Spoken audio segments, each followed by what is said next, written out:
ಕಾರಿನಲ್ಲಿ ಆಕಸ್ಮಿಕವಾಗಿ ಬೆಂಕಿ ಕಾಣಿಸಿಕೊಂಡು ಹೊತ್ತಿ ಉರಿದ ಪರಿಣಾಮ ಕಾರಿನಲ್ಲಿದ್ದ ಯುವಕನೋರ್ವ ಸಜೀವ ದಹನವಾಗಿರುವ ಘಟನೆ ಚಿತ್ರದುರ್ಗದಲ್ಲಿ ನಡೆದಿದೆ.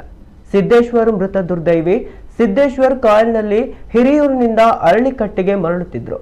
ಈ ವೇಳೆ ಆಕಸ್ಮಿಕವಾಗಿ ಬೆಂಕಿ ಕಾಣಿಸಿಕೊಂಡು ಕಾರು ಕ್ಷಣಾರ್ಧದಲ್ಲಿ ಹೊತ್ತಿ ಉರಿದಿದೆ. ಬೆಂಕಿಯ ಕೆನ್ನಾಲಿಗೆ ಸಿಲುಕಿ ಕಾರಿನಲ್ಲಿದ್ದ ಸಿದ್ದೇಶ್ವರ್ ಸಂಪೂರ್ಣ ಸುಟ್ಟು ಹೋಗಿದ್ದು ಸ್ಥಳದಲ್ಲೇ ಮೃತಪಟ್ಟಿದ್ದಾರೆ ಎಂದು ತಿಳಿದು ಬಂದಿದೆ. ಆಕಸ್ಮಿಕವಾಗಿ ಕಾರಿನಲ್ಲಿ ಬೆಂಕಿ ಕಾಣಿಸಿಕೊಂಡ ಬಗ್ಗೆ ನಿಖರ ಕಾರಣ ತಿಳಿದು ಬಂದಿಲ್ಲ. ಐಮಂಗಳ ಪೊಲೀಸ್ ಠಾಣಾ ವ್ಯಾಪ್ತಿಯಲ್ಲಿ ಘಟನೆ ನಡೆದಿದ್ದು ಸ್ಥಳಕ್ಕೆ ಪೊಲೀಸರು ಭೇಟಿ ನೀಡಿ ಪರಿಶೀಲನೆ ನಡೆಸಿದ್ದಾರೆ.